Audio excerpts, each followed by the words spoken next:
ഇനി നമ്മൾ നോക്കാൻ പോകുന്നത് മൈക്രോ സർവീസ് ആർക്കിടെക്ചറാണ്. മൈക്രോ സർവീസ് ആർക്കിടെക്ചർ എന്ന് പറയുമ്പോഴത്തേക്കും a service which is been related to only a single business function.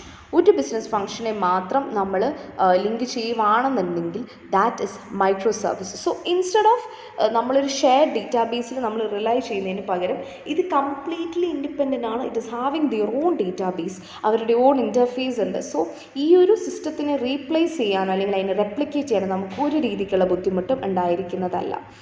അപ്പം അതാണ് മൈക്രോ സർവീസസ് എന്ന് പറയുന്നത്. അപ്പോൾ മൈക്രോ സർവീസ് എന്ന് പറയുമ്പോഴത്തേനും സ്റ്റേറ്റ്ലെസ് ആണ്, അതിൻ്റെ കൂട്ടത്തിലത് സ്മോൾ സ്കെയിലും കൂടിയാണ്. മൈക്രോ സർവീസിൻ്റെ ക്യാരക്ടറിസ്റ്റിക്സിനെ പറ്റി പറയുകയാണെന്നുണ്ടെങ്കിൽ the first characteristic is that it is self contained. Again ഞാൻ പറഞ്ഞ പോലെ തന്നെ ഇത് ഇൻഡിപെൻഡൻ്റ് ആയിട്ട് നിൽക്കുന്നത് കൊണ്ട് തന്നെ ഒരു രീതിക്കുള്ള എക്സ്റ്റേണൽ ഡിപ്പെൻഡൻസീസും നമുക്ക് കാണത്തില്ല. We can manage our own data. Next is light weight. Light weight എന്ന് പറയുമ്പോഴത്തേനും ലൈറ്റ് വെയ്റ്റ് പ്രോട്ടോകോൾസ് ആണ് യൂസ് ചെയ്യുന്നത്. സോ ഓവർ ഹെഡ് കമ്മ്യൂണിക്കേഷൻ കുറവാണ്. Implementation independent. അതെഗെയിൻ പറഞ്ഞു it's as it is independently standing. അതിനെ ഇംപ്ലിമെൻറ്റ് ചെയ്യാനും അതിനെ ഡീപ്ലോയ് ചെയ്യാനും നമുക്ക് തന്നെ സിംഗിളായിട്ട് ചെയ്താലും മതി. Business oriented. നമ്മുടെ ബിസിനസ് കേപ്പബിലിറ്റീസും നീഡ്സിനെയും ഒക്കെ സാറ്റിസ്ഫൈ ചെയ്യത്തക്ക രീതിയിലാണ് നമ്മൾ മൈക്രോ സർവീസസിനെ ഡിഫൈൻ ചെയ്തേക്കുന്നത്. സോ നമ്മൾ മൈക്രോ സർവീസ് എന്ന് പറയുമ്പോഴത്തേനും പല ഇൻഡിവിജ്വൽ ആയിട്ടുള്ള സർവീസസിനെ we can combine to create an application. So അവിടെ എന്ന് പറയുമ്പോൾ ഇപ്പം ഞാൻ പറഞ്ഞില്ല, ഇപ്പം ആമസോണിൻ്റെ ഇപ്പോൾ ഒരു എക്സാമ്പിൾ എടുക്കുകയാണെന്നുണ്ടെങ്കിൽ adding to cart is a micro service എന്ന് പറഞ്ഞു കഴിഞ്ഞ് കഴിഞ്ഞാൽ നിങ്ങൾക്ക് മനസ്സിലാവും എങ്ങനെയാണ് അത് വരുന്നതെന്നുള്ളത്. അല്ലെങ്കിൽ ആഡിങ് ടു വിഷ് ലിസ്റ്റ് അല്ലെങ്കിൽ പേയ്മെൻറ്റ്, ഇതൊക്കെ പറയുന്നത് ഓരോ മൈക്രോ സർവീസ് ആണെന്നുണ്ടെങ്കിൽ ഇതിൻ്റെ ഒരു കോമ്പിനേഷനാണ് which creates an entire application. ഇത് ഓരോന്ന് ഇൻഡിവിജ്വലായിട്ട് കിടക്കുന്നത് കൊണ്ട് തന്നെ നമുക്കിപ്പോൾ ഒരെണ്ണത്തിനെ എടുത്ത് ചേഞ്ച് ചെയ്യണം എന്നുണ്ടെങ്കിൽ അത് ചേഞ്ച് ചെയ്യാനായിട്ട് നമുക്ക് പോസിബിൾ ആയിരിക്കും, അത് ഈസി ആയിരിക്കും. അതാണ് മൈക്രോ സർവീസിൻ്റെ ഒരു അഡ്വാൻറ്റേജ് എന്ന് പറയുന്നത്. പിന്നെ യൂഷ്വലി മൈക്രോ സർവീസസ് കമ്മ്യൂണിക്കേറ്റ് ചെയ്യുന്നത് ബൈ എക്സ്ചേഞ്ചിങ് മെസ്സേജസ് ആണ്. So message will be send between the services and there will be some administration information, service റിക്വസ്റ്റും data required will be all communicated while exchanging the messages. പിന്നെ micro service നമ്മൾ discuss ചെയ്യുമ്പോഴത്തേനും വരുന്ന രണ്ട് important ടോപ്പിക്കുകളാണ് coupling and cohesion. Coupling എന്ന് പറയുമ്പോഴത്തേനും it is a number of relationship that one component has with another component. അപ്പം ഇവിടെ മൈക്രോ സർവീസസിൽ ലോ കപ്ലിംഗ് ആണ് നമ്മൾ പ്രൊമോട്ട് ചെയ്യുന്നത്. കാരണം എന്താണെന്ന് വെച്ച് കഴിഞ്ഞാൽ ഒരു കോമ്പണൻറ്റും വേറൊരു കോമ്പണൻറ്റുമായിട്ട് ഒരുപാട് റിലേഷൻഷിപ്സ് ഉണ്ടായി കഴിഞ്ഞാൽ നമ്മൾ അവിടെ ഒരു ഇൻഡയറക്റ്റായിട്ടൊരു ഡിപ്പെൻഡൻസി അവിടെ വരികയാണ് ചെയ്യുന്നത്. അപ്പോൾ ഒരു കോമ്പണൻറ്റ് ചേഞ്ച് ചെയ്യുമ്പോൾ അത് അടുത്തൊരു കോമ്പണൻറ്റിനെ അവിടെ എഫക്റ്റ് ചെയ്യും. സോ ലോ കപ്ലിംഗ് ആണ് നമ്മൾ മൈക്രോ സർവീസസിൽ പ്രിഫർ ചെയ്യുന്നത്. കോഹെഷൻ എന്ന് പറയുമ്പോഴത്തേനും again it's the number of relationship that the parts of the component have with each other. അതായത് ഇപ്പോൾ എനിക്കിപ്പം ഒരു രണ്ട് കോമ്പണൻസ് ഉണ്ടെന്ന് വിചാരിക്കുക. അപ്പം ആ ഒരു രണ്ട് കോമ്പണൻസ് തമ്മിൽ ഉള്ള റിലേഷൻസ് ആണ് കപ്ലിംഗ് എങ്കിൽ ഒരു കോമ്പണൻറ്റിൻ്റെ അകത്തുള്ള കുട്ടി പാർട്സ് അവർ തമ്മിലുള്ള റിലേഷനാണ് കോഹെഷൻ. അത് ഹൈ കോഹെഷനാണ് നമ്മൾ എക്സ്പെക്റ്റ് ചെയ്യുന്നത്. കാരണം ഒരു പാർട്സിൻ്റെ ഉള്ളിലുള്ളവർ എല്ലാവരും ഒരുപോലെ ഈക്വലായിട്ട് കോർഡിനേറ്റ് ചെയ്യണം. ഒരു ചേഞ്ച് വന്നു കഴിഞ്ഞാൽ ആ ഒരു കോമ്പോണൻറ്റ് ആ കോമ്പോണൻറ്റിനുള്ളിലുള്ള പാർട്സ് നല്ല രീതിക്ക് ആ ഒരു ചേഞ്ചിനെ ഇംപ്ലിമെൻറ്റ് ചെയ്യാനായിട്ട് സാധിക്കണം. അതുകൊണ്ട് തന്നെ ഹയർ കോഹെഷനും ലോ കപ്ലിങ്ങുമാണ് നമ്മൾ ഈ ഒരു മൈക്രോ സർവീസിൽ നമ്മൾ എക്സ്പെക്റ്റ് ചെയ്യുന്നത്. Although microservice focuses on a single responsibility, it doesn't mean that അവർ ഒരൊറ്റ ഫംഗ്ഷൻ മാത്രമാണ് ചെയ്യുന്നത്. റെസ്പോൺസിബിലിറ്റിയും ഫങ്ഷനാലിറ്റിയും രണ്ടാണ്. റെസ്പോൺസിബിലിറ്റി എന്ന് പറയുന്നത് they are the things that is to be done by the microservice. പക്ഷേ ഫങ്ഷനാലിറ്റി എന്ന് പറയുന്നത് what is delivered to the end user ആണ്. So with respect to the functionality എന്ന് പറയുമ്പോഴത്തേനും they are irrespective of any dependency. അവർക്ക് ഒരു support code കാണും which is shared in the monolithic system. Message management കോഡിൽ നമ്മൾ വരുന്നൊരു സംഭവം എന്താണെന്ന് വെച്ച് കഴിഞ്ഞാൽ ഇൻകമ്മിങ് ആൻഡ് ഔട്ട് ഗോയിങ് മെസ്സേജസിനെ പ്രോസസ്സ് ചെയ്യാനായിട്ടാണ്. കാരണം നമുക്കറിയാം മൈക്രോ സർവീസസിൽ പരസ്പര കമ്മ്യൂണിക്കേഷൻ വരുന്നത് എങ്ങനെയാണ്? പരസ്പരം കമ്മ്യൂണിക്കേഷൻ വരുന്നത് മെസ്സേജസ് പാസ് ചെയ്തിട്ടാണ്. സോ ഇൻപുട്ട് വരുന്ന മെസ്സേജസിൻ്റെ വാലിഡിറ്റി മനസ്സിലാക്കി പാക്കറ്റ്സ് ആയിട്ടായിരിക്കും ഇത് വരുന്നത്. സോ അതിനെ മനസ്സിലാക്കി അതിൽ നിന്നും ഇൻഫർമേഷൻ എക്സ്ട്രാക്ട് ചെയ്യുകയും ഔട്ട് ഗോയിങ് മെസ്സേജസിനെ കറക്റ്റ് ഫോമാറ്റിൽ സെൻഡ് ചെയ്യേണ്ട റെസ്പോൺസിബിലിറ്റി അതിനെയാണ് മെസ്സേജ് മാനേജ്മെൻറ്റിൽ നമ്മൾ പറയുന്നത്. ഫെയിലിയർ മാനേജ്മെൻറ്റ് എന്ന് പറയുമ്പോഴത്തേനും എഗെയിൻ രണ്ട് കൺസേൺസ് ഉണ്ട്. ഒന്നെന്ന് പറയുന്നത് ഒരു റിക്വസ്റ്റ് ഇപ്പോൾ കൊടുത്തു എന്നുണ്ടെങ്കിൽ ആ ഒരു റിക്വസ്റ്റിനെ ഫുൾഫിൽ ചെയ്യാൻ പറ്റിയില്ല എന്നുണ്ടെങ്കിൽ അതൊരു ഫെയിലിയറാണ് അവിടെ. രണ്ടാമത്തേത് ഇഫ് എനി എക്സ്റ്റേണൽ ഇൻട്രാക്ഷൻസ്, ഇപ്പോൾ എനിക്ക് ഈ ഒരു കോമ്പണൻറ്റിൽ മാത്രം ഇരിക്കാൻ പാടില്ലല്ലോ. ഇപ്പോൾ ഒരു ആപ്ലിക്കേഷനിൽ ഞാൻ പല മൈക്രോ സർവീസസിന് ഞാൻ ഇംപ്ലിമെൻറ്റ് ചെയ്യുമ്പോഴത്തേനും അവർ പരസ്പരം കമ്മ്യൂണിക്കേറ്റ് ചെയ്യണം എന്നുള്ളതും ആ ഒരു സർവീസ് റിക്വസ്റ്റ് ചെയ്താൽ അതിനെ ഫുൾഫിൽ ചെയ്യണം എന്നുള്ളതും എൻ്റെ ഒരു ആവശ്യമായിരിക്കുമല്ലോ. സോ അത് എങ്ങനെയാണ് ചെയ്യാൻ പറ്റുന്നത്, ഇപ്പോൾ ഒരു എറർ വന്നു കഴിഞ്ഞാലോ റിപ്ലൈ ചെയ്തില്ലെങ്കിലോ എങ്ങനെയാണ് ആ സിറ്റുവേഷൻസിനെ ഹാൻഡിൽ ചെയ്യേണ്ടത് എന്നുള്ളത് ഫെയിലിയർ മാനേജ്മെൻറ്റ് കോഡിൽ നമ്മൾ നോക്കുന്ന ഒരു പോയിൻ്റ് ആയിരിക്കും. പിന്നെ ഡേറ്റ കൺസിസ്റ്റൻസി മാനേജ്മെൻറ്റ്, നമ്മൾ അങ്ങോട്ടും ഇങ്ങോട്ടൊക്കെ കമ്മ്യൂണിക്കേറ്റ് ചെയ്യുമ്പോൾ നമ്മുടെ മെയിൻ ഡേറ്റയിൽ ചേഞ്ചസ് വരും. സോ ആ ഒരു ഡേറ്റേനെ ഇപ്പം A to B ഞാൻ സെൻഡ് ചെയ്തു, അപ്പോൾ ആ Bയിലും Aയിലും വരുന്ന ഡേറ്റാസിൻ്റെ ചേഞ്ച്, അപ്പം ആ ഒരു ഡേറ്റയുടെ ചേഞ്ച് നമുക്ക് ഡേറ്റ കൺസിസ്റ്റൻസി മാനേജ്മെൻറ്റ് നമ്മൾ ഉറപ്പ് വരുത്തേണ്ടതാണ്. മൈക്രോ സർവീസിൻ്റെ ആർക്കിടെക്ചറാണ് നമ്മളിനി അടുത്ത പറയുന്നത്. നമ്മളിവിടെ ഒരു ലെയേർഡ് ആർക്കിടെക്ചർ അല്ല ഫോളോ ചെയ്യുന്നത്. ബേസിക്കലി നമ്മളൊരു ട്രൈഡ് ആൻഡ് ടെസ്റ്റഡ് വേ ആണ് നമ്മളിവിടെ ഫോളോ ചെയ്യുന്നത്. സോ വെബ് ബേസ്ഡ് ആപ്ലിക്കേഷൻ വരുമ്പോഴത്തേനും ഒരു ക്ലയൻറ്റ് സെർവർ ആർക്കിടെക്ചറാണ് നമ്മളിവിടെ വരുന്നത്. അതായത് ക്ലയൻറ്റ് സെർവർ എന്ന് പറയുമ്പോഴത്തേനും ഇപ്പോൾ ഒരു വെബ് ബ്രൗസർ വെബ് സെർവർ എടുക്കാം. അപ്പോൾ ഒരു വെബ് ബ്രൗസറിൽ നിന്ന് ഞാനിപ്പം യൂസർ ഇങ്ങനെ റിക്വസ്റ്റ് ചെയ്യുന്നു, അപ്പം ആ ഒരു റിക്വസ്റ്റിനനുസരിച്ച് വെബ് സെർവറിൽ പോയിട്ട് ഇൻഫർമേഷൻ എടുക്കുന്നു, വീണ്ടും അത് ക്ലയൻറ്റിന് റിട്ടേൺ ചെയ്യുന്നു, അതായത് ബ്രൗസറിന് റിട്ടേൺ ചെയ്യുന്നു. അതാണ് ഒരു സിമ്പിൾ ക്ലയൻറ്റ് സെർവറിൻ്റെ ആർക്കിടെക്ചർ എന്ന് പറയുന്നത്. സോ വെബ് ബേസ്ഡ് ആപ്ലിക്കേഷൻസ് ആണ് യൂഷ്വലി ക്ലയൻറ്റ് സെർവർ ആർക്കിടെക്ചർ ഒരു ഫോളോ ചെയ്യുന്നത്. മൈക്രോ സർവീസ് ആർക്കിടെക്ചർ എന്ന് പറയുന്നത് ബേസിക്കലി രണ്ട് ഫണ്ടമെൻ്റൽ പ്രോബ്ലംസിനെ സോൾവ് ചെയ്യാനായിട്ട് സഹായിക്കും with respect to the multi tier situations. അപ്പം ഇവിടെ എന്ന് പറയുമ്പോഴത്തേനും again micro services self contained ആണെന്നറിയാം, സെപ്പറേറ്റ് പ്രോസസ്സസ് ആണെന്നറിയാം, വിച്ച് മീൻസ് ദാറ്റ് ഇപ്പോൾ ഒരു മൈക്രോ സർവീസിനെ നമ്മൾ സ്റ്റോപ്പ് ചെയ്താലോ റീസ്റ്റാർട്ട് ചെയ്താലോ ബാക്കിയുള്ള പാർട്സിനെ അത് അഫക്റ്റ് ചെയ്യണം എന്നില്ല. So hence it is diploid in its on container. അപ്പോൾ അതിന് കുട്ടിയൊരു കണ്ടെയ്നർ ഉണ്ട്. അപ്പോൾ നിങ്ങൾക്കറിയാം വെർച്വൽ മെഷീൻ കണ്ടെയ്നേഴ്സ് നമ്മൾ പഠിച്ചായിരുന്നു. അപ്പം അത് ഇൻഡിപെൻഡൻ്റ് ആയിട്ട് നിൽക്കുന്നതാണ് കണ്ടെയ്നേഴ്സ്. സോ അതാണ് ഇവിടെ വരുന്നത്.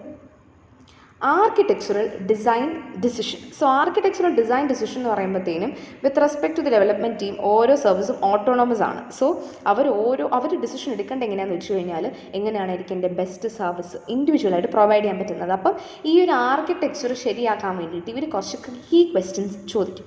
അപ്പം ഈ ക്വസ്റ്റ്യൻസ് എന്ന് പറയുന്നത് എന്തൊക്കെയാണെന്ന് വെച്ച് കഴിഞ്ഞാൽ what are the micro services that makes A system.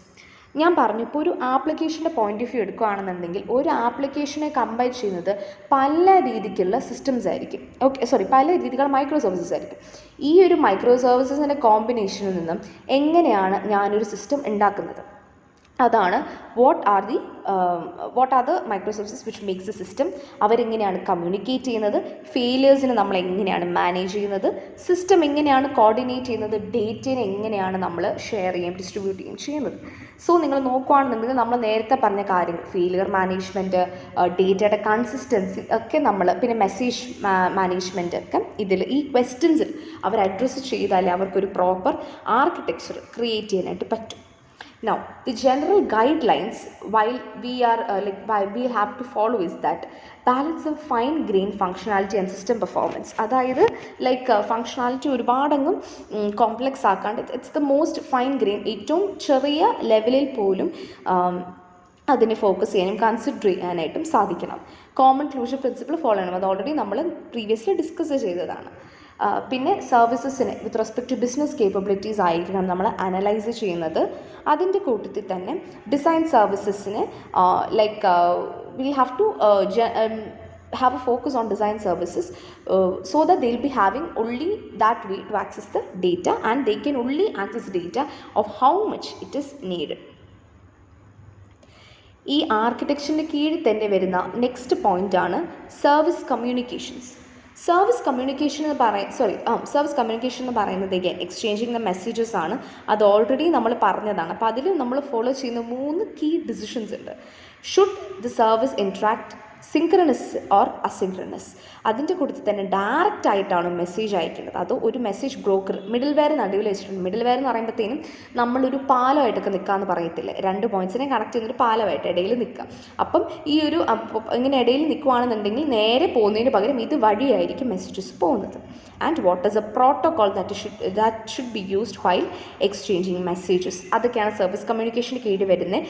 Message exchange ചെയ്യുന്നതിനെ പറ്റി തന്നെയാണ് നമ്മളുടെ ഇൻപുട്ടിൻ്റെ ഔട്ട്പുട്ടിൻ്റെയും റിക്വസ്റ്റും അതിൻ്റെ ഫോമാറ്റ് സ്ട്രക്ചേർഡ് ആയിരിക്കണം എന്നും അതിന് പ്രോട്ടോകോൾ നമ്മൾ ഫോളോ ചെയ്യണമെന്നും ഒക്കെയാണ് നമ്മൾ സർവീസ് കമ്മ്യൂണിക്കേഷനിൽ നമ്മൾ നോക്കുന്നത്. അടുത്തത് വരുന്നത് data distribution and sharing. What will have to data distribution and sharing എന്ന് പറയുമ്പോഴത്തേനും ഓരോ സിസ്റ്റം സർവീസിനും ഐസൊലേറ്റഡ് ആയിട്ടുള്ള ഡേറ്റാസ് ഉണ്ടാവും. സോ മോസ്റ്റ് ഓഫ് ദ ഡേറ്റാസിന് റീഡ് ഒൺലി ആയിട്ട് ഷെയർ ചെയ്യുവാണെങ്കിൽ നല്ലത്. കാരണം ആർക്ക് വേണോ കയറി അപ്ഡേറ്റ് ചെയ്യാൻ പറ്റുന്ന രീതിക്ക് അതാക്കാണ്ടിരിക്കുവാണെങ്കിൽ നല്ലത്. അപ്പം അങ്ങനെയാണെന്നുണ്ടെങ്കിൽ ഡേറ്റ അപ്ഡേറ്റ്സിന് മിനിമം നമ്പർ ഓഫ് സർവീസസ് ആയിരിക്കും റെസ്പോൺസിബിൾ ആയിരിക്കുക. ആൻഡ് വീൽ ഹാവ് ടു ഇപ്പം നമ്മൾ ഈ ഒരു സർവീസിനെ നമ്മൾ റെപ്ലിക്കേറ്റ് ചെയ്യുവാണെന്നുണ്ടെങ്കിൽ അതിൻ്റേതായിട്ടുള്ള ഡേറ്റാബേസ് കോപ്പീസും നമ്മൾ സ്റ്റോർ ചെയ്യേണ്ടത് ആണ്. അതായത് ഒരു റെപ്ലിക്ക ഓഫ് ദ ഡേറ്റാബേസ് നമ്മൾ സ്റ്റോർ ചെയ്യണം. Next is service coordination. Service coordination എന്ന് പറയുന്നത് ബേസിക്കലി നമ്മുടെ യൂസറിൻ്റെ sessions it involves an interaction, series of interaction in a specific order. അതിനാണ് വർക്ക് ഫ്ലോ എന്ന് പറയുന്നത്.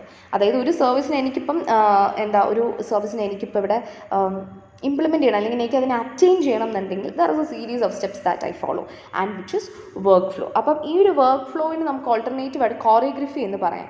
സോ ഈ ഒരു ആർക്കിടെക്ചറിൽ കോറിയോഗ്രഫി എന്ന് പറയുന്നത് it depends on each service emitting an event to indicate that it's completed its processing. നമുക്ക് ചില സമയത്ത് ഒരു സർവീസിനായിരിക്കില്ല ഒരു കോമ്പിനേഷൻ ഓഫ് സർവീസസിനെ വേണമെന്നുണ്ടെങ്കിൽ ഒരു ഇൻഡിവിജ്വൽ സർവീസസിന് ഇൻ ദ മൈക്രോ സർവീസ് ആർക്കിടെക്ചറിൻ്റെ അവരുടെ ഇൻഡിവിജ്വൽ ഈവൻസിനെ ഇൻഡിക്കേറ്റ് ചെയ്യാനായിട്ട് സാധിക്കണം. അതാണ് from there will understand that whether the processing is completed or not. So in order to implement service choreography, we'll have to have additional software. For example, ഒരു message ബ്രോക്കറിൻ്റെ ആവശ്യം അവിടെ വരുന്നുണ്ട്. അതിൻ്റെ കൂട്ടത്തിൽ തന്നെ publish and subscribe mechanisms follow ചെയ്യും. നമുക്കറിയാം publish and subscribe നമ്മൾ യൂട്യൂബിൽ തന്നെ നമുക്കറിയാം. പബ്ലിഷ് എന്ന് പറയുമ്പം in order to the service will publish the events. Subscribe എന്ന് പറയുമ്പോഴത്തേനും they are actually subscribing to the events that they can process. പിടികിട്ടിയോ? അപ്പം അതാണ് ഇവിടെ ഒരു സർവീസ് കോർഡിനേഷന് കീഴിൽ വരുന്നത്. ബേസിക്കലി ഒരു കോറിയോഗ്രഫി, ആ ഒരു കോറിയോഗ്രഫിയുടെ വിത്ത് റെസ്പെക്ട് ടു ഓരോ ഇൻഡിവിജ്വൽ സർവീസസും എങ്ങനെയാണ് അതിനെ ഹാൻഡിൽ ചെയ്യുന്നത് എന്നുള്ളതും ഇപ്പം സർവീസ് കോറിയോഗ്രഫി വരുന്ന കേസിൽ ഒരു അഡീഷണൽ സോഫ്റ്റ്വെയർ ആവശ്യമുണ്ട് എന്നുള്ളതുമാണ് നമ്മളിതിൽ നോക്കുന്നത്. Next is failure management. Failure management എന്ന് പറയുമ്പോഴത്തേനും 3 ടൈപ്സ് ഉള്ള ഫെയിലിയേഴ്സാണ് നമ്മൾ ഇതിനകത്ത് നോക്കുന്നത്. The first one is internal failure. Internal service failure എന്ന് പറയുമ്പോഴത്തേനും അതിനകത്ത് വരുന്ന കണ്ടീഷൻസ് എന്ന് പറയുന്നത് they are what that can be detected by the service and that can be reported by the service requester in a message. ഇപ്പോൾ അവരൊരു example കൊടുത്തിരിക്കുന്നത് ഇപ്പോൾ ഒരു URL ഇൻപുട്ടായിട്ട് എടുത്തിട്ടുണ്ടെന്നുണ്ടെങ്കിൽ ഈ ഒരു URL ഇൻവാലിഡ് ആണെന്നുണ്ടെങ്കിൽ അതാണ് ഇൻറ്റേർണൽ സർവീസ് ഫെയിലിയറിൽ നമ്മൾ പറയുന്നത്. എക്സ്റ്റേണൽ സർവീസ് ഫെയിലിയർ എന്ന് പറയുമ്പം ഒരു എക്സ്റ്റേണൽ കോസ് കാരണം നമ്മൾക്ക് ഈ ഒരു സർവീസ് അവൈലബിൾ അല്ല എന്നുണ്ടെങ്കിൽ എക്സ്റ്റേണൽ സർവീസ് ഫെയിലിയർ ആണ് നമ്മളതിനെ പറയുന്നത്. അതായത് നമ്മളുടെ ഈ ഒരു സർവീസ് അൺറെസ്പോൺസീവ് ആയിരിക്കും. ആ കേസിൽ നമ്മൾ ഈ ഒരു സർവീസിനെ റീസ്റ്റാർട്ട് ചെയ്യാനായിട്ടുള്ള ആക്ഷൻസ് നമ്മൾ എടുക്കണം. മൂന്നാമത്തേത് service performance failure. Service performance failure എന്ന് പറയുമ്പോഴത്തേനും ഈ ഒരു സർവീസിൻ്റെ പെർഫോമൻസിനെ it is been degraded to an unacceptable level. അപ്പം ഇതെന്ന് പറയുമ്പോൾ പല കാരണങ്ങൾ കാണും. ഇൻറ്റേർണൽ ആയിട്ടുള്ള ഇഷ്യൂ കാരണമായിരിക്കും, ലോഡ് കൂടുതലുള്ളത് കൊണ്ടായിരിക്കും. സോ ഇങ്ങനത്തെ കേസസിൽ പെർഫോമൻസ് ഫെയിലിയേഴ്സിനെ ഡിറ്റക്ട് ചെയ്ത് അതിനെ റിസോൾവ് ചെയ്യാനായിട്ടാണ് നോക്കേണ്ടത്. യൂഷ്വലി ഈ ഒരു മൈക്രോ സർവീസ് ഫെയിലിയേഴ്സ് നമ്മൾ ഡിറ്റക്ട് ചെയ്ത് കഴിഞ്ഞാൽ അതിനെ റിപ്പോർട്ട് ചെയ്യാനുള്ള സിംപ്ലസ്റ്റ് ഒരു മെത്തേഡ് എന്ന് പറയുന്നത് HTTP സ്റ്റാറ്റസ് കോഡ്സ് ആണ്. നമുക്കറിയാം നമ്മളൊരു സൈറ്റിൽ കയറുമ്പോഴത്തേക്ക് 404 എറർ എന്ന് പറഞ്ഞ് നമ്മൾ കാണിക്കത്തില്ലേ. അപ്പം അങ്ങനത്തെ സ്റ്റാറ്റസ് കോഡ്സ് യൂസ് ചെയ്ത് നമുക്ക് ഈ ഒരു മൈക്രോ സർവീസിൻ്റെ ഫെയിലിയേഴ്സിനെ ഇൻഡിക്കേറ്റ് ചെയ്യാനായിട്ട് സാധിക്കും.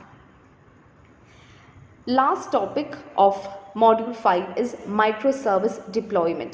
Microservice deployment എന്ന് പറയുമ്പോഴത്തേനും ബേസിക്കലി അവർ ഫോളോ ചെയ്യുന്ന ഒരു പാറ്റേൺ എന്ന് പറയുന്നത് നമ്മുടെ service development team the having the full responsibility over the service including deciding when to deploy the new versions. So ഇതെന്ന് പറയുമ്പോൾ യൂഷ്വലി നമ്മളൊരു കണ്ടിന്യൂസ് ഡിപ്ലോയ്മെൻ്റ് ആണ് ചെയ്യുന്നത്. അതായത് ഇപ്പോൾ ചേഞ്ച് വന്നു എന്നുണ്ടെങ്കിൽ എഗെയിൻ നമ്മൾ ഡിപ്ലോയ് ചെയ്യും, ചേഞ്ച് വന്നു എന്നുണ്ടെങ്കിൽ അതിനെ നമ്മൾ വാലിഡേറ്റ് ചെയ്ത് പിന്നെയും ഡിപ്ലോയ് ചെയ്യും. അങ്ങനെയാണ് നമ്മളിതിനെ പോകുന്നത്. പുതിയ വേർഷൻസ് വരുന്നതിനനുസരിച്ച് നമ്മൾ കണ്ടിന്യൂസ് ആയിട്ട് ഡിപ്ലോയ്മെൻറ്റ് പ്രോസസ്സ് ചെയ്യുന്നത്. അപ്പം ഇതിൽ നിന്നും വരുന്ന ഇപ്പോൾ ഒരു പർട്ടിക്കുലർ ടീമിന് നമ്മൾ റെസ്പോൺസിബിലിറ്റി കൊടുക്കുകയാണെന്നുണ്ടെങ്കിൽ വരുന്ന ഒരു ഇതെന്ന് വെച്ച് കഴിഞ്ഞാൽ production quality will be more. അതായത് ഇപ്പം ഓരോ പുതിയ വേർഷൻസ് വരുമ്പം എന്താണെങ്കിലും പഴയ വേർഷനെക്കാളും ബെറ്റർ ആവാനാണ് ചാൻസസ് കൊടുത്തിട്ട്. സോ അതിനെ എളുപ്പം ഡിപ്ലോയ് ചെയ്തു എന്നുണ്ടെങ്കിൽ നമ്മളുടെ കസ്റ്റമേഴ്സിനും അത് തന്നെയായിരിക്കും easy. If continuous deployment is used, we'll have to maintain multiple versions in the in a particular area. ഇപ്പോൾ ഗിറ്റ് പോലെയുള്ള ഏരിയയിൽ, ഒരു കോഡ് മാനേജ്മെൻറ്റ് ഏരിയയിൽ നമുക്ക് പല വേർഷൻസിനെ നമുക്ക് സ്റ്റോർ ചെയ്യാനായിട്ട് പറ്റും, പുതിയ വേർഷനെ നമുക്ക് ഡിപ്ലോയ് ചെയ്യാനായിട്ടും പറ്റും. Deployment involves adding the new service to a container, installing the container, and automated whole system test will be executed. Test successful ആണെന്നുണ്ടെങ്കിൽ the particular change will be deployed to production. ഇതിൽ നമ്മൾ cloud base ചെയ്യുമ്പോഴത്തേനും containers ആണ് ഏറ്റവും best way. Because നമുക്ക് പല സെർവേഴ്സിൻ്റെ കേസസിലാണെന്നുണ്ടെങ്കിൽ നമുക്ക് server configuration issues നമുക്ക് ശ്രദ്ധിക്കേണ്ട ആവശ്യമില്ല നമ്മളൊരു കണ്ടെയ്നർ യൂസ് ചെയ്യുകയാണെന്നുണ്ടെങ്കിൽ. So that's all about microservice deployment.